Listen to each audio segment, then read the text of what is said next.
call me old man Wade. Damn you, old man! Wait. Old ass man. Shut up, old man. You smell like fart. No, man! Old man. He's so old, he got a podcast on cassette. Fuck, you're old. Damn it, Wade.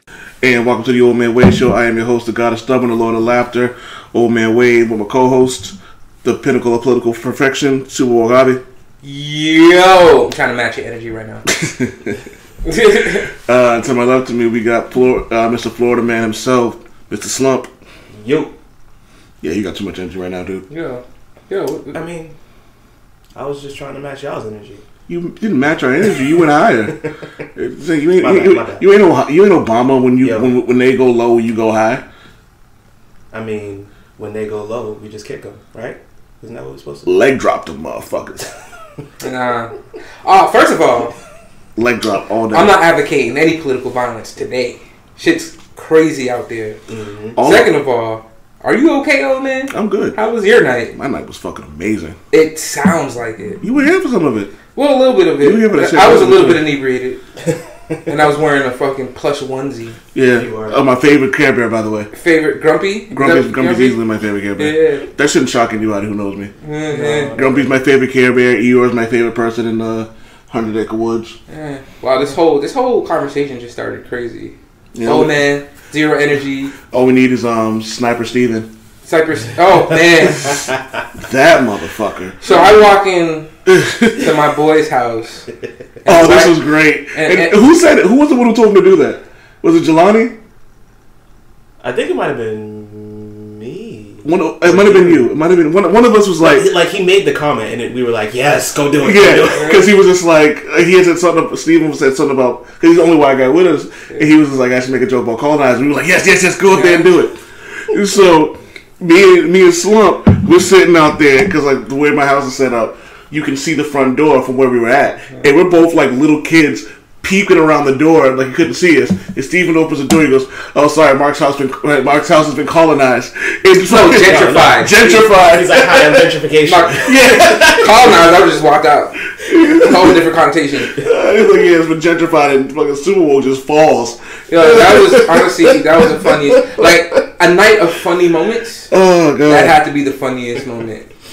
And it kind of triggered, like, I'm from a gentrified neighborhood, so I had like that flashback moment in every movie. Yo, you missed, I think my favorite moment was we were all sitting here talking about alcohol. Yeah. And then someone brings up mimosas. And I'm like, I hate champagne, but I don't mind. Who brings up mimosas? Might have been me, it might have been Alfred. I think it was Jay. Was it Jay who brought up mimosas? Maybe. So it came up, and we're sitting there like bunch of grown ass men talking about mimosas. Yeah, and then Steven just like out of nowhere just goes and grabs his beer and goes, "Oh yeah, this is a really manly night out." Yeah, it's real suspect. I'm glad I missed that one. Oh man. Yeah. But it was funny as fuck. It was funny as hell because we're all sitting there, beers and whiskey, and we're talking all this, talking all this shit or whatever, and then watching Black Dynamite. Just watching Black Dynamite, and then all of a sudden we're talking about mimosas, and he was like, "Shit, yeah, this is real manly right now." All right. That sounds like the masculine topic we might have a little bit later. But yo, hold on. No, you know what it was that got him? Because someone had brought up cherry mimosas, strawberry mimosas. That's what it was, and Alfred was like, "What? Strawberry mimosas?" And I was like, that sounds kind of good. Like, oh yeah, this is a real manly conversation we're having right now. Oh shit. Yeah. So, can we talk about ribs and pulled pork? Can we talk about that a little bit? I'll wait till Jay comes on. No. Not talk about it as a subject because I don't know shit about it other than it's good. But I just want to say, like, that shit was amazing last night. It totally was. And these are like 2 days. These are like 2 days ribs and had to be reheated in the oven. And you know, sometimes that shit don't necessarily work out the way you want it to. You know what I mean? Yeah. That shit was bomb. Yo, crazy good. Yes. Pineapple pulled pork, man. Yo, shout out. And its own homemade dry rub too. Jesus Christ. Yeah. Yo, I had a moment. Did you have the barbecue sauce though? I had cold ass fucking ribs and pulled pork that was probably sitting there for however long y'all motherfuckers was here, and them shits was still good. True. God damn. Like, that was ridiculous. Without the barbecue sauce. Dude, I put the barbecue sauce on the chicken wings. I had that too. Yeah, man. Whew. That sauce is too real. Yeah, part of me wants to Uber Eats Popeyes right now. I had a $10 street sausage. Pause.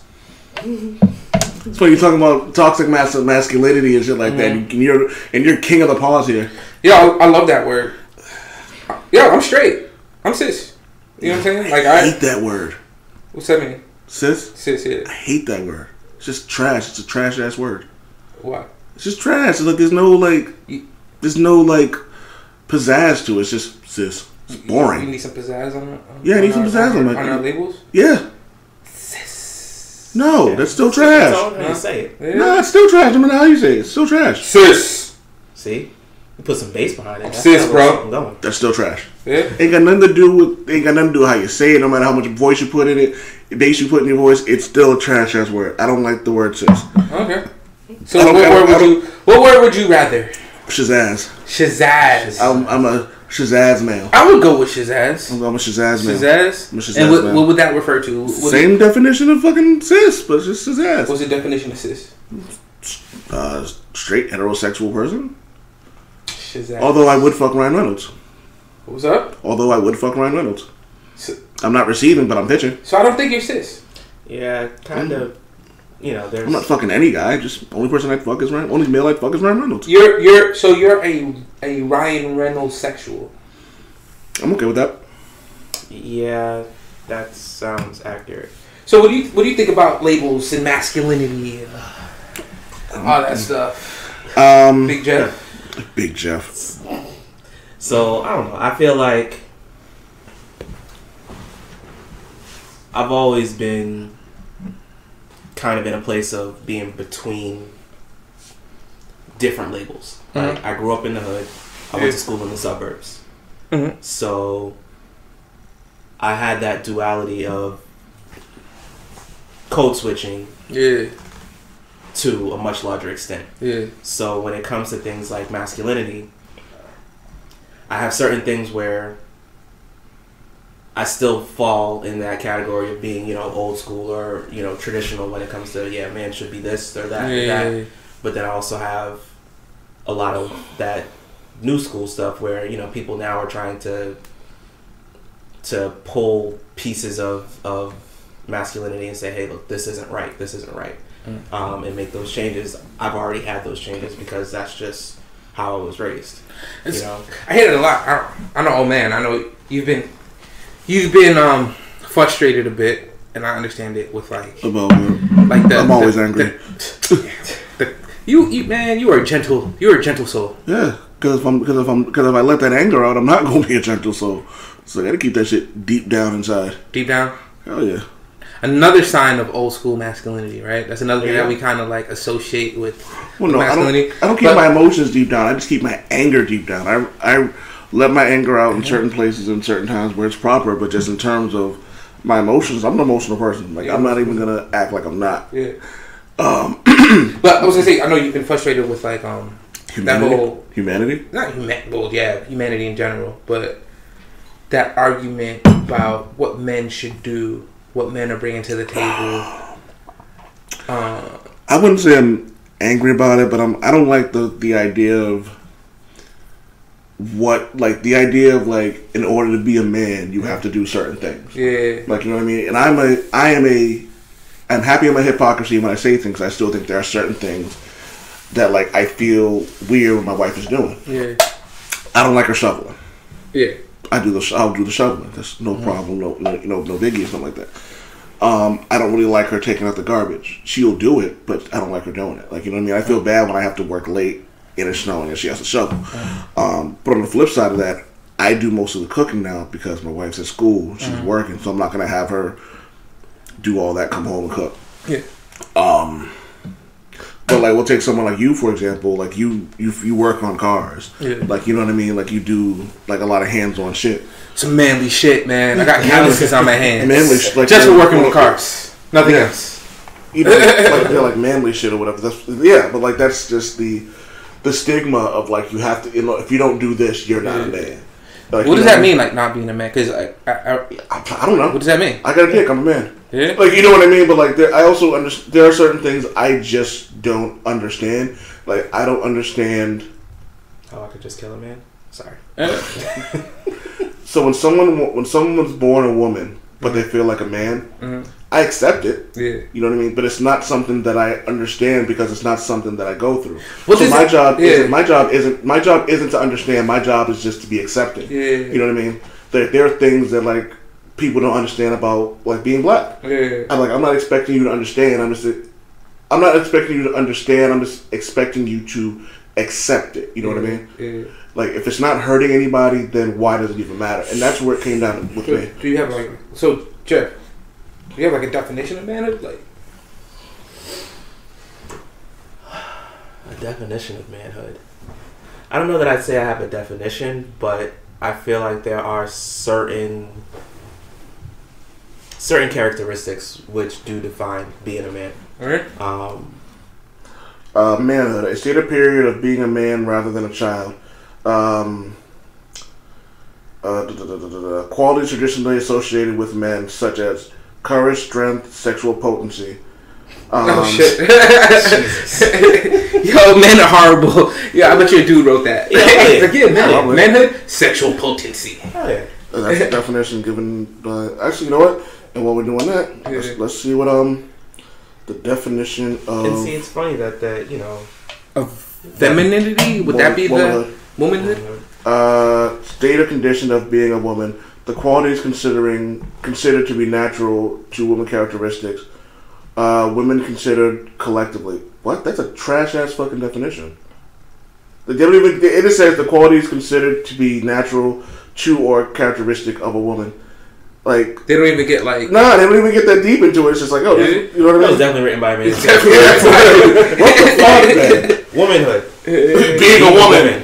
So that's the thing. No such thing as a clitoris. There's so much positive, there's so much positive shit we attribute to being a man, right? And it's like, I feel like once that masculinity, that label is threatened, right?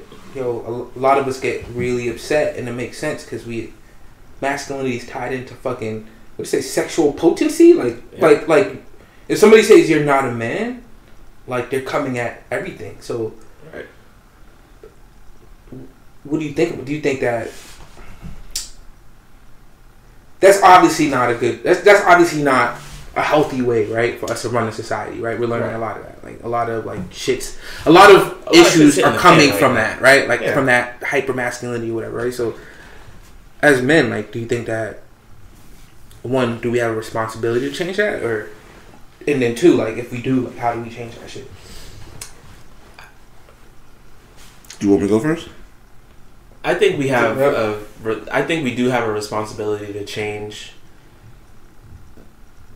Not so much change the idea of what being a man is, but change how we treat each other in that manhood. Because the idea of being a man can be slightly different to every person. You know, for some people, being a man means, doing stuff like going out and fixing cars and, yard work and building stuff with your hands and stuff like that. Some people, that's their thing. Some men, that's not their thing. Like, me personally, I can't say that I'm a car guy. Like, I can do some minor basic stuff, but, outside of maybe changing brakes, changing tires, changing bulbs, outside of those things, I'm taking my car to a mechanic. You know what I'm saying? Like, I'm not going to really get that far into it because that's not something that I'm into like that. My dad did. My dad would fix a car all day long. And I did some stuff with my dad, but I didn't do enough of it to really get a drive to do a lot of it on my own. So, do you think your dad, like, do you think your dad saw working on like cars and shit as a mark of his manhood? Like, was he like, would you sense that like he felt more like a man after like, rebuilding an engine or something? You know what I mean? Like, I would say probably. Yeah. I think so because my dad was a construction worker. My dad was a truck driver, so he's like, for him, the epitome of manhood. Like, that's that, quote unquote man's man type stuff. And like me now, I do software development. So, you soft, nigga? Exactly. You soft? You know what I'm saying? Like, it's that same thing, but I don't consider myself any less of a man because in the same way that my dad raised me, my brother, and took care of our sister, like in the same way that he did all that stuff, I'm doing the same thing for my family and for my son. So I don't see myself as being any less of a man than he is. But I see myself being a different type of man. And I feel like from what you're saying, like there's still a continuity of manhood, right? It might not be the car stuff. Or I'm gonna say quote unquote manhood because we still haven't established like really what that means yet, right? Sure. But it's not doing manly things like working on a car, blah blah blah. Or it's taking care of family. Yeah, making sure you're doing what you need to do to make sure there's food on the table, right? Like I feel that, right. And you learned that from your dad, right? That I learned. Yeah. And I mean, even other stuff like I will say some handy stuff I did learn from him, because like my dad would build stuff and fix stuff around the house, and I do that stuff now. Yeah. And I remember, because I mean, the house that I'm in right now is the first house that I've lived in since I was younger. So I've been in apartments, but now I'm in a house where I actually have to take care of things and stuff like that. So I remember we had moved in, we got a new washer and dryer in the garage, but we needed a shelf to put, the laundry stuff on, detergent, everything like that.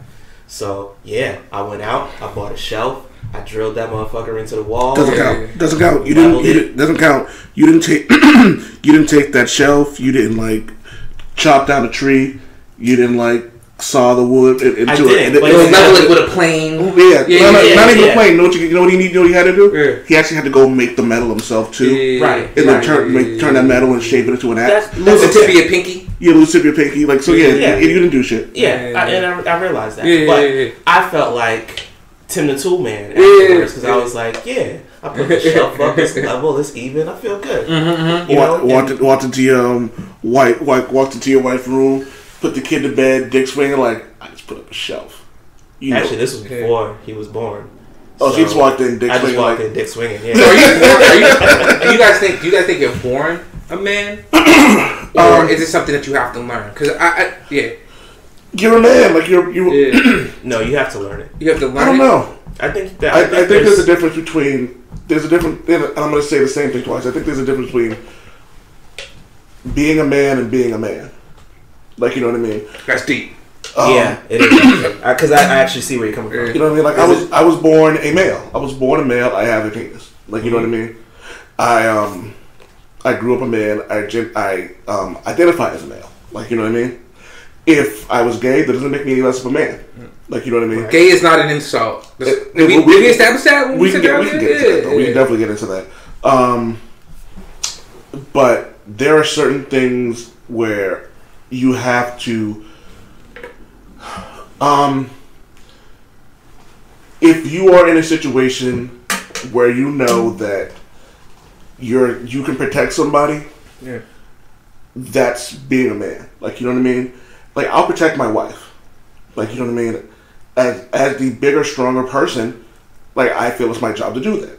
So I'll protect my wife. Like, you know what I mean? And not even just in a physical way, but just standing up for her. Like, that's the difference between being a man and being a man. Like, you know what I mean?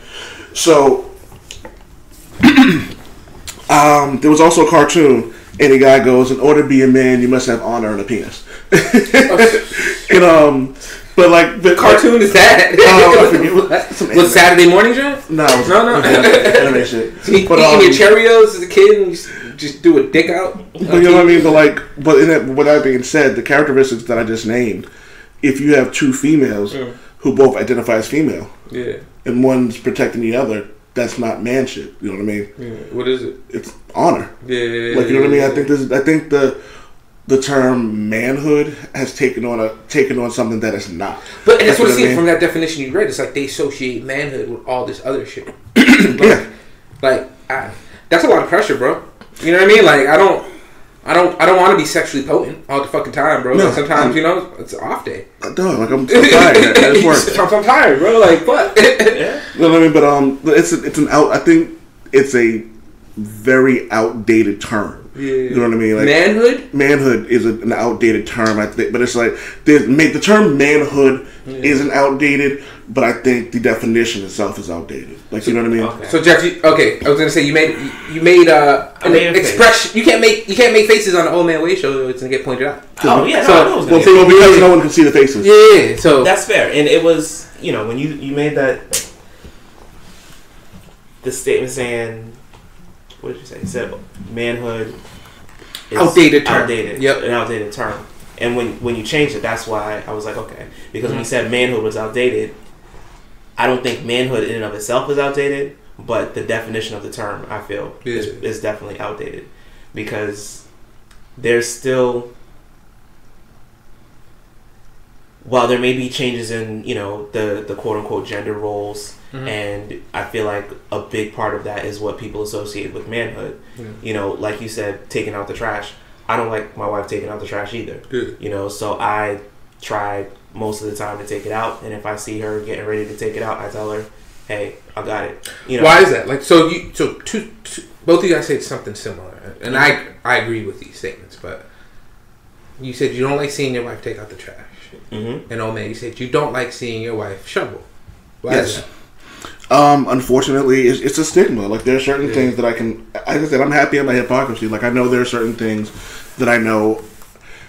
My wife can't shovel. Yeah, I don't like her shoveling because her back's fucked up. I also think that, like, there's also a perception of things.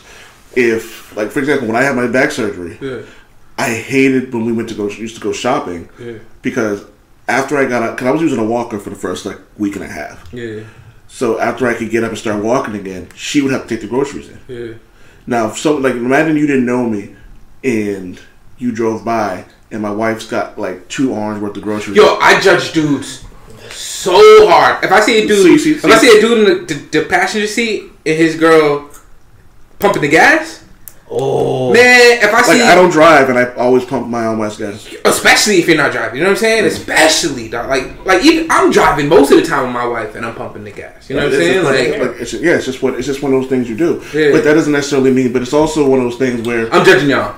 Just so y'all know. but it's not something we shouldn't judge other men for, though. You know what I mean? Like, because my wife can pump her own gas. Like, you know what I mean? She was doing it fucking years before she met me. You know what I mean? She does it years after. So I understand the whole noble reason, right? Like, yo, I don't want you to do that because I'm a man, I'm a protector, blah, blah, blah, blah, blah. I get that. But hold on. But just to go back, so I wanted to point out, like, how would you feel, like, if you just didn't know me, and either one of you guys saw some dude just walk into the door, and behind him is his lady, and she's got, like, a handful of groceries. Yeah. Like, you know what I mean? Like, I tell her all the time, it's the perception of it. It is the perception. You know what I mean? And that's, you know, for me, that's the same reason why, you know, like I said, with the taking out the trash, like, you know, I don't want my neighbors looking at us and being like, especially for me personally, because I work from home, so they see her going out the house every day. Yeah, working. And they already think you a bum because you black. So there's that. You know what I'm saying? Like, I'm black, I never leave the house. Like, what do you actually do? You know what I'm saying? Like, your wife goes and comes out, you know, every day, but you're always there. So there is a perception sometimes. Yeah. And I mean, there's a perception for me, and that's, you know, how I was raised. Like, that's my perception of, you know, part of being a man. You know what I'm saying? And the whole chivalry thing, I still hold on to a lot of those, you know, traits and values because that's how I was brought up. So y'all really ain't doing this stuff with brownie points at all? Like, am I the only one out here like with a selfish motive? Like, a little bit? No. Okay, word. All right. No. I mean, I was feeling like trash. That's y'all have some noble ass why I'm reasons. so chivalrous. Okay, because so I'm trying to score brownie points. Word. It don't always work, but you know, I'm saying the quest to get laid does not end. Oh, never. When you get married. Oh, not at all. I'm lucky enough that pretty much whenever me or my wife want it, we just get it. You know what I mean? Like, I don't have to score brownie points with them or anything like that. But I think, everyone's relationship is neither. But it never hurts to have them. I don't. But that's the thing. Another thing about it is I don't think there's any such thing as like brownie points. You just do things. Like, you know what I mean? For example, yesterday putting some ribs and pulled pork away from my wife. I didn't do it because I was looking for brownie points. I did it because I know it was something she would appreciate. Now, do I gain brownie points for that? Probably. Like, you know what I mean? I'm pretty sure every man in here, we're all married. We've all done things for our wives. not necessarily for brownie points, but later on they're like it made them appreciative of the things you do, and then that's how we end up, keeping our marriages, keeping our relationships, keeping our friendships. I love you to death, but sometimes I hate you. What I do now? You're just a good dude, man. Stop being a good ass dude, man. I ain't shit. God damn it. Look, man, I ain't shit. But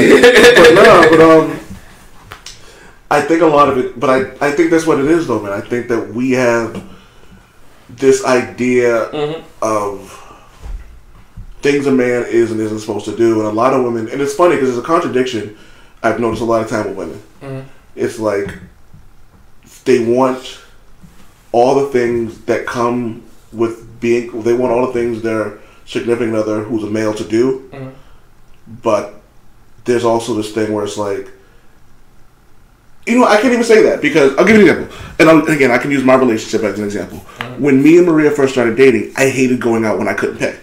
Yeah. You know what I mean? Like, this is just how it was. Yeah. And I'm just getting over the fact that when she goes out and she uses her card, or she pays for it, it's all coming out of the same place. Yeah. And, it took me a while to realize that, when I get paid, I give her money. Yeah. You know what I mean? So it's technically coming out of what we do. It's y'all money. It's a group. It's a group thing. Yeah.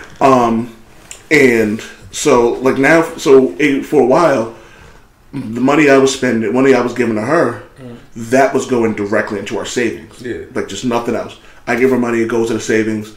She takes her check, pays the bills, pays the rent. Yeah. You know what I mean? It's still a joint effort. So the money, so when we go on vacation or when we go out, we need something, we're spending my quote unquote money. Yeah. But you know what I mean? But that was a line of thinking I had to get out of. I had to get out of the mindset that this is my money. No. This is what I have is our money, and what she has is her money. I had to get out of that mindset because we're a team. Yeah. You know what I mean? That's modern though. That's different. I think that's something that, and again, that's what I mean. The whole masculinity, the definition of what it means to quote unquote be a man is different. I like the term now, provider. I think provider is a better term. Provider. Yeah, because you have certain people, you have certain heads of households who are the providers. So when me and my wife file our taxes or whatever, right? I files head of household. It wasn't even like a second thought, right? It was just I just did it because I did the taxes. Now we have a tax due, but I still file as head of household. But when I think about our situation, we're both the head of the household. Yeah.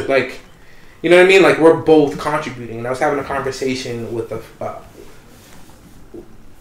my best friends, the people that I link with the most, are married. Those are people that I can understand.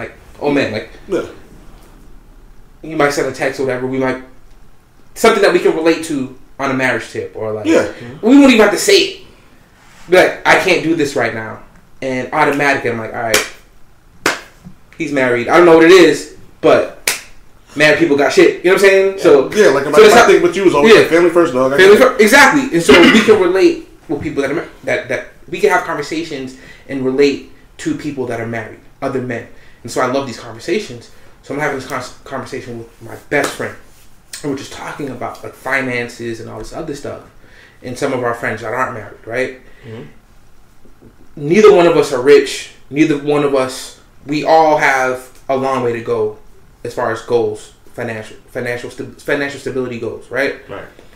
But when we think about the fact that we have dual incomes coming, right, and we think about the fact that we're me and my wife, and I know him and his wife are honest about money. Yeah. I have the same situation. Me and my wife, we budget, and I put half of whatever I make into the savings, and we can do that because we have dual incomes. Yeah. And I'm thinking about back in the day, a lot of divorces and shit happened because of financial. Yeah. Right? And then back in the day, once upon a time, wasn't that the number one cause of divorce? Number one cause of divorce was financial. I think now it's kids or something like that. Yeah. Kids with disabilities or something like that. Wow. Yeah. Something like that. That can take a toll. Yeah. Serious toll. But now the fact that I don't see myself, okay, I'm the man, so I need to handle the money. I'm the man, right? I'm the man. I don't see it that way. I see it that yo, I'm with this smart ass person who's like a built-in team member, right? Who cares about me, cares about my interest, right? Vice versa, and we can just share our financial ideas. We share our money. We put our incomes together, and we think about our plans together. Like, that's an advantage that I think that comes from not thinking about masculinity Right. in the old-fashioned way. Yeah, and that's Right, 100% true. Like me and my wife, we have a joint savings account. Yeah. And we both put money into the joint account. Well, a joint savings and checking. But then we still have our own individual accounts. And we both take care of different bills out of our own individual stuff. And then the joint account takes care of the big stuff that we want to do together. Yo, how drama free? Like, I know you like nobody's life is drama free, but as far as that goes, how much drama do you avoid from that? Like by doing that alone. I mean, there are moments where it can be frustrating because, like, you know, if there is randomly a bill that's not paid, I may not know. Yeah. Because, you know, like, for example, she takes care of the cable bill. Yeah. I take care of the electric bill. Mm-mm. You know what I'm saying? So, if for whatever reason I miss the electric bill and the lights go out all of a sudden, she's going to be like, yo, what's up? What happened? Yeah. You know? You got to make it a competition. You got to be like, but I mean, we haven't run into that situation yet. But I could see where, you know, there's a potential for an issue. Yeah, I mean, that's hypothetical, but I'm saying, like, it's just, so, because, hypothetical, because you have, again, you have a budget, you and your wife, right? Mm-hmm. And you both know exactly what's coming and going out, right? As far as the budget goes, right? But say in my situation, I put a certain amount of money in. And that budget, our budget's already, like, we already established what's happening, when and where. Mm-hmm.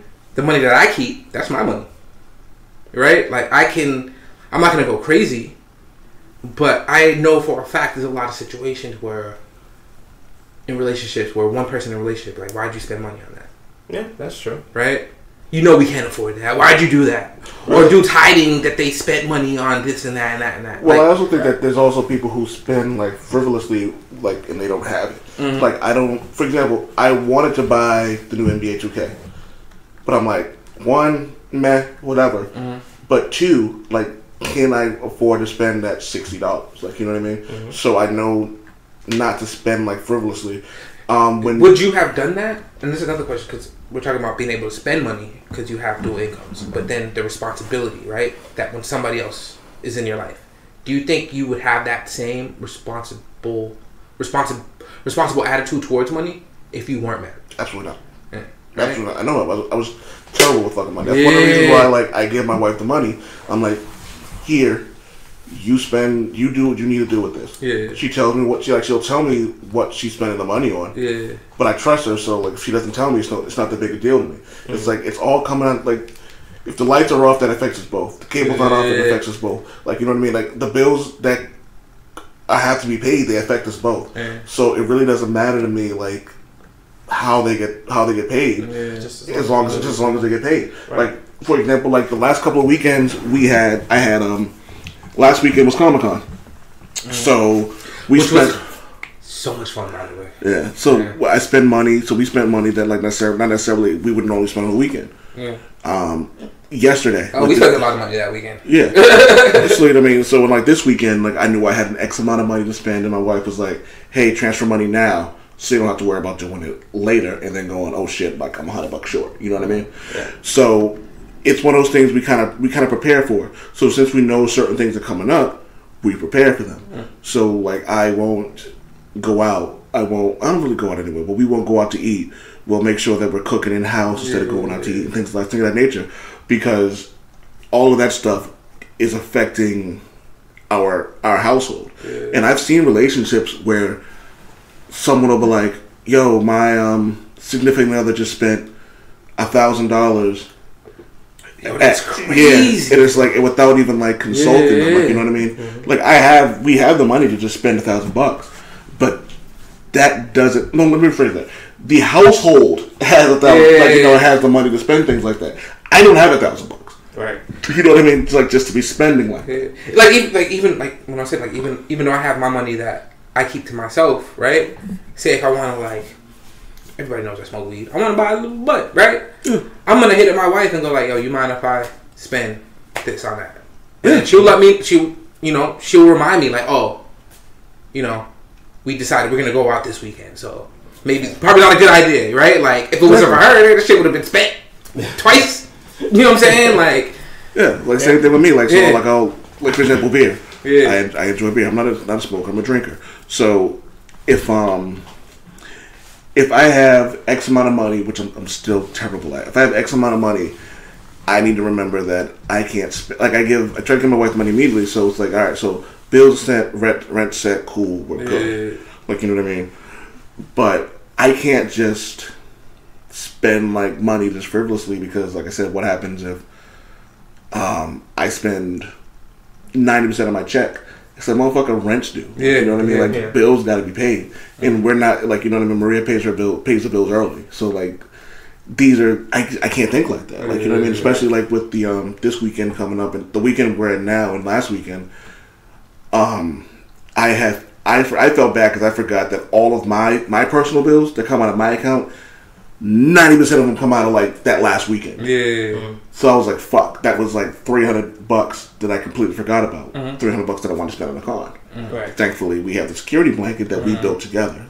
So I think it's a little different I think it's different because like as a married man, you understand that the things that you do don't just necessarily affect you. And maybe that's part of being like a man is actually just growing, understanding, and things of that nature. You know what I mean? And that's why I'm so. That's what bothers me about the prevailing idea about masculinity. Right? It's inherently selfish. Yeah. Right? Like I feel like the idea of men is that like we're strong and we're tough. We keep everything to ourselves. We're aggressive. Whatever, like all that stuff. Like it, and I think it touches everything that we're talking about. Like the protector, like you, as a protector, you feel like you need to be aggressive, right? Yeah, but that's bullshit. No, right? Like you don't. If you got it, you got it. If you're the man, right? If you really are the man, right? You don't gotta make people. You don't have to convince others. You're not telling people that. Right? People are gonna know that. Right. Exactly. Yes. Actions speak for themselves, right? Yes. And I think that a lot of what masculinity is, it's a way for dudes that aren't the toughest, aren't the smartest, right? Aren't whatever. They're able to like hide under this like tent of masculinity. Like I'm a man, so you need to respect me. I'm a man. No, nigga, like I built the Eiffel Tower with my bare hands. And especially not with the women nowadays. Like and not with the women nowadays. It goes back to what Mark was saying before, that you can be a man but not be a man. Yeah. You know, because in my book, a man who knows that he's a man doesn't have to convince others that he's a man.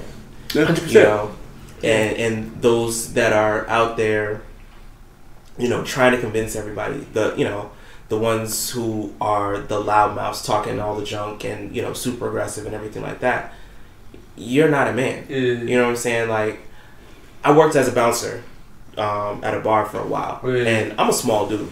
Like, no doubt about it, small dude. I had dudes like Mark size and bigger who would come up and, you know, rah, you know, talking all the junk, and it's just like, all right, I know what's going to happen later on tonight. And later on that night, I'm grabbing him up and I'm pushing him out the door. Because A, you're drunk, and B, I can see through it. You know, I can see through everything that you're doing right now. Like, you feel like you have the size advantage, so you're going to be braggadocious. And then on top of that, you know, you feel like you have to prove yourself because there's women around and you feel like you're trying to, you know, do whatever you're trying to do. And I don't have to worry about that. You know, this wasn't my concern. Like, I'm here, I'm doing what I have to do, and I know that you're not as tough as you're trying to put yourself out there to be. And you know what's funny? You also get those really, really small dudes who feel the need to peacock because of the idea that they aren't manly enough. You know what I mean? They feel like they're not manly because they're small, and it's like, so they have to like pump their chest up and show their plumage. But you know what's also something? There's also the two words that we've all heard: man up. You know what I mean? And I think that's one of those things. I think as men, like, we hear that and we say it a little bit more than we should. Like, I have mental health issues. And for years I heard, man up, you can deal with it on your own. Or like, you know what I mean? Like a shit like that, or like walk it off. Like, you know what I mean? Like telling someone to man up when there's something really going on, that's kind of toxic. Yeah. Like, you know what I mean? Like, don't get me wrong, there are some things you should, like, there are some things that you should, quote unquote, man up on. Like, you know what I mean? I mean, I told you to cut the shit the other day, but I feel like it was a good reason. What happened? I told you to cut the shit the other day, but I feel like... Well, yeah, maybe like, cut it out. Like, you know what I mean? Like, and that was just something very specific. Yeah. But it's true, though. But, like, you know what I mean? There's a difference between someone telling someone to cut the shit or man up. Yeah. When, like... Oh, no, for example, telling me to cut the shit. I was being too, like... I'm a man, I can handle this on my own. I'm an island. Like, you know what I mean? Yeah. So, and I forget, I'm not sure if it was you or... I think it might have been Amanda who said this. I was talking about, like, you know, people say they're an island. And she was just like... But even... an island needs a body of water to be an island. So even an island needs something. You know what I mean? Right. So, but I think I that just heard that when I was at the airport the other night. That's funny. That was on the so you heard everything on your 12-hour excursion. Yeah, bro. Yeah. But it took me 12 hours to get here the other day. But wait, you're on the East Coast though. No, I live in Orlando. It's a 2.5-hour flight. What the hell? I got to the airport at 2:30 yesterday afternoon. We can we'll talk about it. I think we talked about it on the other podcast. Yeah, but the flight got delayed and it ended up taking me 12 hours. All right, that sounds like an interesting story. Yeah, it was crazy. So, but I think there's a difference between when you tell someone to cut the shit. It's one of those things where it's like you can tell someone either to stop whining about something, but it can also have the idea of, like, you know, it's okay to not be not be happy. Yeah, like, you know what I mean? Like you telling me to cut the shit was like a reminder that, like, yo, I'm here if you need it. Like, you know what I mean? Right. It wasn't you, like, cut the shit and man up. Like, you know what I mean? But I also think it all depends on where it's coming from. Like, you know what I mean? Like, if you sprain your ankle, let's take NBA players. Let's take athletes, for example. There are certain times where you kind of have to deal with it. Like, cut the shit and deal with it. There's a difference between playing injured and playing hurt. Yeah. Right. Like, you know what I mean? If I stub my toe, I can still play. Yeah. Right. If I have a cold, I can still go to work. If I got pneumonia or the flu, you got to sit down. Yeah, take a breather. Yeah. Because a lot of times, like, if I'm hurt so badly or injured so badly, and I continue to do things, my performance could be detrimental to the team that I'm working for. Yeah. Like, you know what I mean? Like, if I decided to be super stubborn but after the back surgery and still carry groceries, like, that could affect. Situation worse. Yes, like, you know what I mean. I could still been out of work. It could affect my back. Like, you know what I mean. I could end up having more surgery. So I had to accept the fact that, like, yo, I might just look like an asshole. You know what I mean? But the flip side of that is, if anybody who knows me sees me, they know what the deal is, and they probably if you've seen that happen and you know me, and you're like you just happen to be in my neighborhood, and you're like, oh shit, Mark just had surgery, and you see Maria carrying groceries, you would pull over and help her, like, you know what I mean, right? As opposed to just being like judgmental, like, you know, because like we never know what another person is going through. True. So I'm judgmental. I know I am. Like, I judge if I see who's not. If I see a dude look like he just took his braids out and he looks angry, I'm crossing the street. If I see a crazy white boy with certain sneakers and a trench coat, look like he holds something, I'm crossing the street. I don't trust none of y'all. You know what I mean? Yo, you racist, bro. I am. I don't like anybody. Fuck all y'all. You know what I mean? God damn. But, you know, it's funny because, you know, the whole idea of masculinity and being a man, for me, I've been thinking a lot about it because, especially when my wife was pregnant, and then, you know, with us having my son, like, my son's 2, so there are moments when even at 2, I'm telling him, you're okay, you know, because he falls and he bumps himself and he's hurt, you know, he might be hurt a little bit, and it's like, you're okay, brush it off, because I can tell that it's a small moment and he actually is okay. Yeah. You know, and I try not to use phrases like man up because I don't want to give him that perception, but I still want him to have that strength to carry through small things. So you're okay, keep going, get up, keep going, do what you have to do. Yeah. I try to keep that type of mentality without saying those specific phrases, because I feel like the phrasing of it is where, you know, a lot of the toxicity kind of comes in. So that's important. That's important you say that. And yo, God, what's wrong with me, man? What do you mean? Why do I keep saying pause? It's fun. It's funny. Is that what it is? It's funny. Yeah. Like, am I a fucking asshole? You missed it yesterday when we decided we're not going to say pause anymore. We're just going to go with the Archer thing, phrasing. All right, for the people that are not hip with it. Yeah, explain it to the people that may not remember. So So pause is something that people of a melanin content, melanated.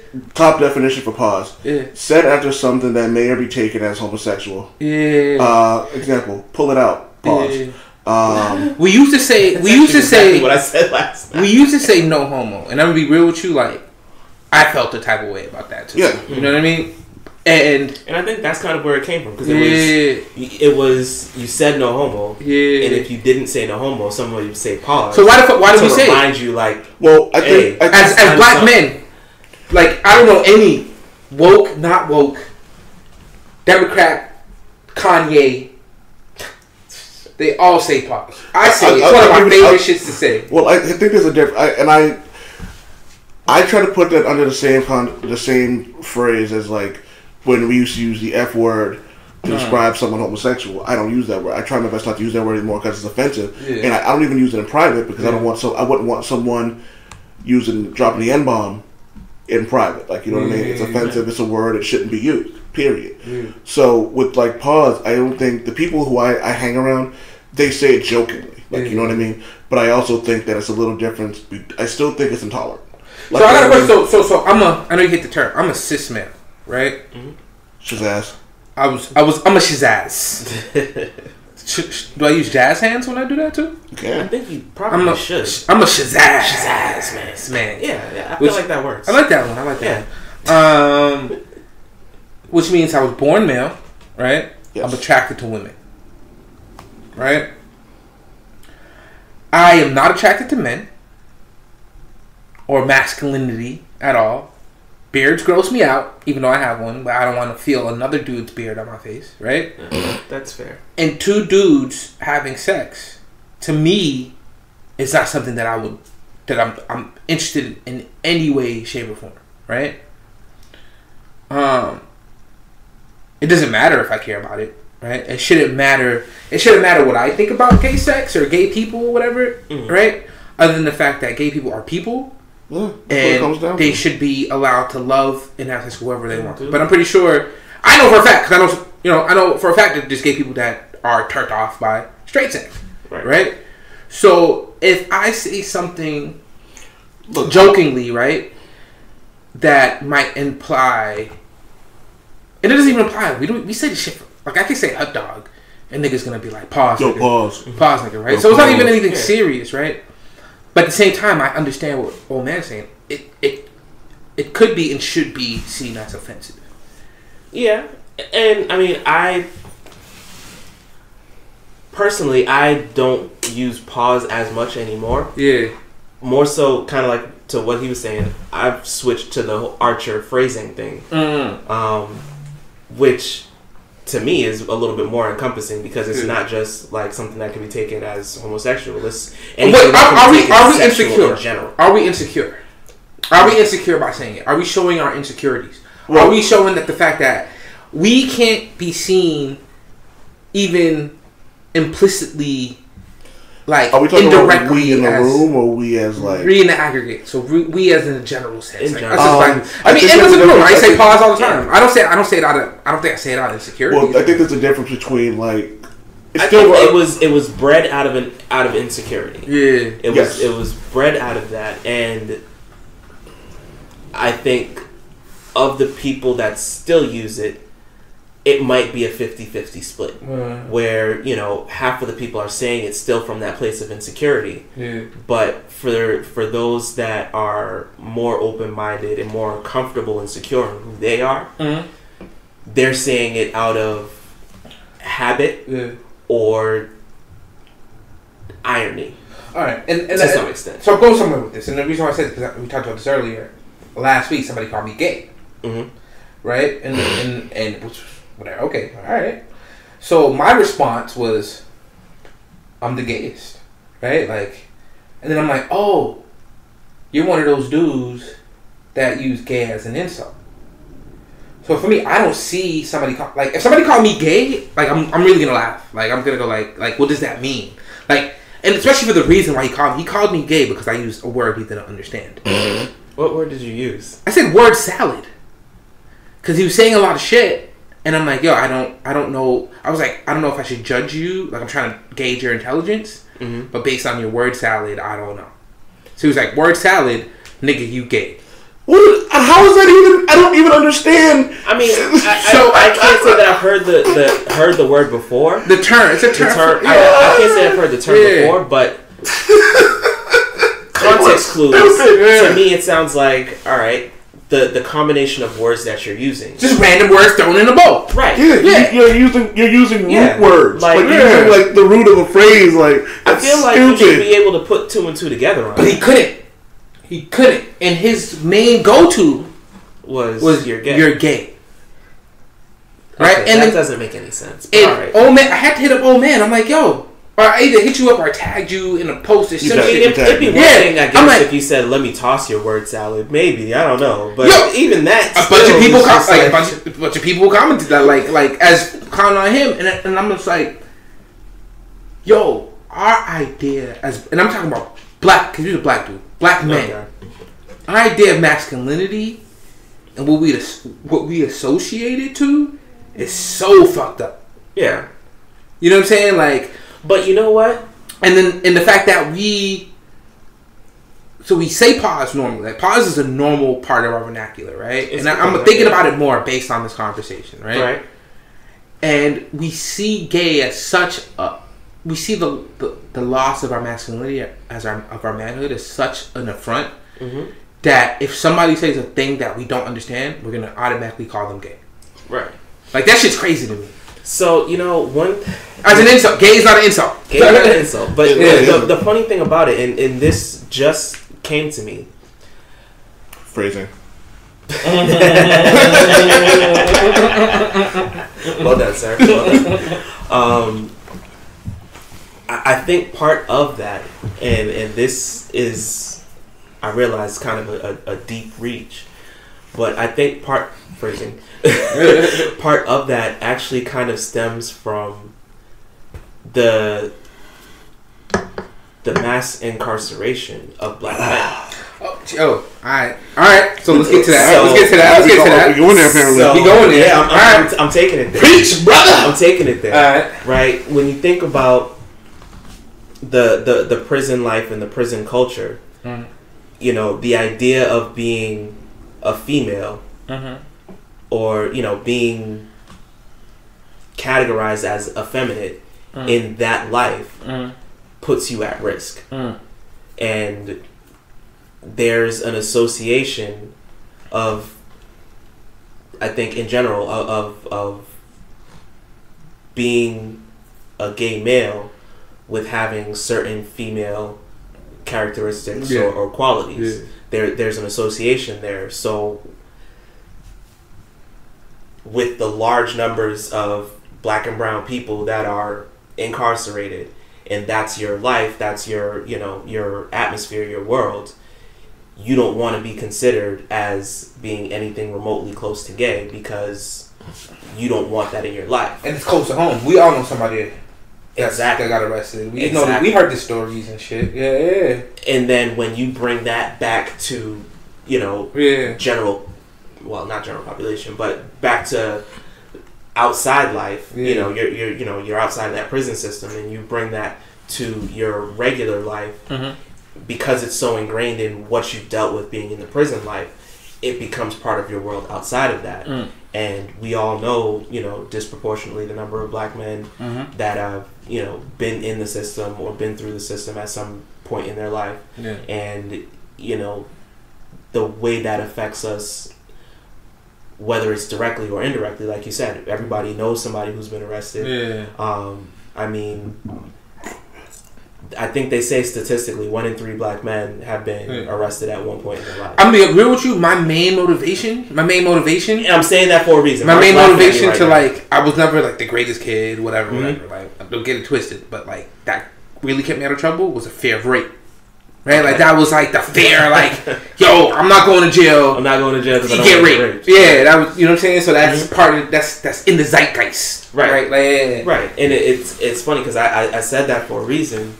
I know that Mark hasn't been arrested. Yeah, I don't know you. No, I never. As well, but I by the grace know. of God, I've ducked some. Matter of fact, let me shut up. Go ahead. By the grace of God, and I can honestly say I have been arrested. Yeah, I got arrested once for a DUI. Yeah, and I mean, granted, I didn't serve any time or anything like that. Yeah. You know what I'm saying? Like I spent. And you must have been in a northeastern state. No, actually, I was not. Oh, really? I was not. I was in my current state of residence. Jesus. And she caught you at home plate. She did. I did no bullshit. I did my field sobriety test less than 1/10 of a mile from my apartment. Like I could see my apartment complex. It was literally down the street. Yo, I heard this part of what messed me up. It was before yeah, we came down here. But part of what messed me up was I had moved and I hadn't changed my address yet. Yeah. So the address on my license didn't match where I was actually living. So that was part of what messed me up. Had I had my appropriate address on there, I might have gotten away with it, but I also blew a .16. So yo, cops will give you what? What's the legal limit?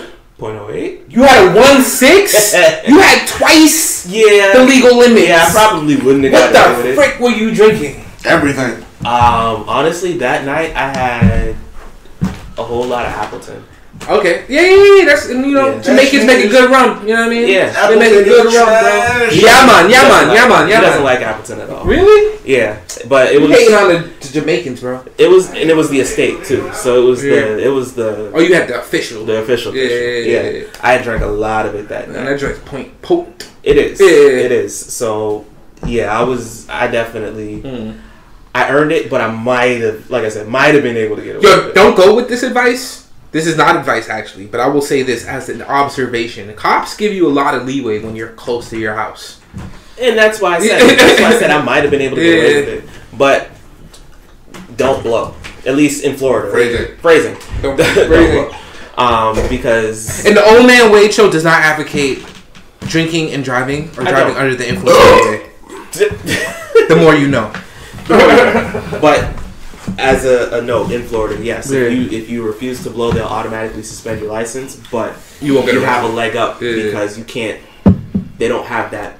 They'll put you in a drunk tank. Yeah, they don't have that proof, and they don't have anything to say chemically. Yes, you have this much in your system. So, but double the. Yeah, sorry. Yeah, double the legal limit. This nigga was. But not for nothing. Not for nothing. I had to do part of the DUI stuff. We had to do like counseling and classes and all types of other stuff. I've been in that class. Not for drunk driving, but I've been in that class. One of the dudes that was in the class, he had fallen asleep at a stop sign. Oh jeez. He was drunk. Passed out, so he couldn't blow. They actually did a blood test on him. Oh damn! And he was like 0.27 or yo, real men would be able to drink a whole fucking 10 pints gallon and drive home. Right, they carry their real cars, men. They carry their cars home drunk. Yeah, you carry their cars home. Right, like I'm not Flintstone style up this motherfucker. No, I mean I'm talking like the Hulk. They just threw the car on their shoulders and walk. I'm not drinking and driving. I'm drinking and walking my car. I'm a real motherfucking man. I'm a real man. Well, that's all fine and well, sir. You may be strong, but that's still public indecency, and we're gonna need you to get in the car. Public inebriation, excuse me. Yep. But yeah, I mean, so there is a huge portion of us that are outside of the prison system, so we bring that with us. So I think that is where it gets ingrained in us, because we all know or are not that many steps away from somebody who's done time in the system. you know, I feel like that's carried it into our culture and carried it into part of what it means to be a black man. Yeah. So I think that that's part of why pause is become such a normalized thing for us. So I'm kind of glad you brought that up. It's I didn't mean to segue to this, but we had this conversation before the show, and we talked about, and I know I brought up like kind of the origins of masculinity, at least in our culture, right? What we view as masculinity, right? Yeah, what we view as masculinity today. And how masculinity in a lot of ways is manufactured for not the best reasons. Like our view of masculinity has been manufactured, like a lot of things. And then we're talking. So, but you bring up the mass incarceration and how impactful that's been on people of color, right? Mm-hmm. And it would make sense that, like, it would seem that a lot of the hyper masculinity. God damn! Sorry. Did you read the text? Jesus Christ! This is you. Oh Lord! Old man interrupted my woke rants with an ass pick. For nonsense. But so we're talking about mass incarceration and the impact that had on our view of masculinity, right? So that should, and a lot of us that advocate for, like, and again, I'm specifically black men. This exists across a whole bunch of cultures, right? Like, I'm Hispanic, you know, so I know, like, in Hispanic Latin American culture, hypermasculinity is rampant. Oh yeah. But like in the African American community and the minority community within this country that were affected by mass incarceration, right? It seems like that hypermasculinity comes directly from that, right? In the way we view men, like, so I remember my dislike of Cosby happened way before the you know, his nastiness was exposed, right? Like, but like a lot of people, like, I don't understand when people are like, "Oh, Bill Cosby's nasty." I'm like, "Yo, he's been nasty since the '90s." Yeah, like, we knew about this shit in the '90s. Like, granted, this stuff happened in the '70s, but like, and when it came out now, I'm like, "Yo, how are y'all just find out about this?" Like, I wasn't even that hip about it, but I just assumed, like, he was a rich black dude in the '60s, '70s. I'm pretty sure he did some nasty shit to women, right? Like, not black dude, but rich dude. Period, right? Yeah. Rich people tend to be trash. Yeah. But I remember, like, him saying, you know, keep your pants up and, like, you know, dress like a man, you know, having your pants sagging. It might not be him specifically, but that same mentality. Yeah. It's, you know, in prison, it means that you want something. You're open for business, whatever, right? And, like, among a whole bunch of other traditions that and things that we do, right, as men to show that we're men, right? And it seems like it's an attempt to live up to an idea of masculinity that has nothing to do with has nothing to do with success in life. Like, our idea of masculinity, like, it's not working for us. Like, we've had this idea of masculinity for a long time, right? It's not working for us as a people. No. At all. But like you said, it stems from the ideal and and the perception that's been put out there of what it means to be a black man, and what it is to be a black man. You know, even if you just kind of take it to the whole idea of, you know, just getting as much as you can, you know, having as many women as you can, and not caring about whether or not you have kids, and, you know, if you do have a kid, whether or not you're taking care of them, like, even that aspect of it, it continues to be perpetuated because we are either pulled out of the home because we're in the system, or our, you know, forefathers before us were, and his dad wasn't there, and then his son's dad wasn't there, and then, you know, it just kind of continues the cycle. Yeah, it continues the cycle. Like, a lot of that is. You know, there's somebody out there who is all part of it. You know, this is, sorry to make this stupid joke, but you know, there's some idiot out there who heard forefathers and was like, "Yo, how come there ain't no women in the house?" Because people are that fucking stupid. Right. Yeah. This has been the Old Man Wade Show. That's a whole nother conversation. Niggas are stupid. And I don't mean just black people, niggas in general, in the literal sense of ignorant motherfuckers are stupid. To the Old Man Wade Show, I want to thank Florida Man for coming. Yo. phrasing. For real. Great episode. I want to thank Super Woke Harvey Yo. for bringing that sweet ass in here. Pause. Ah. Phrasing. I think I'm gonna like this new definition of masculinity. You's a pretty man. I gotta get a damn Wade. Damn it, Wade. Damn it, Wade.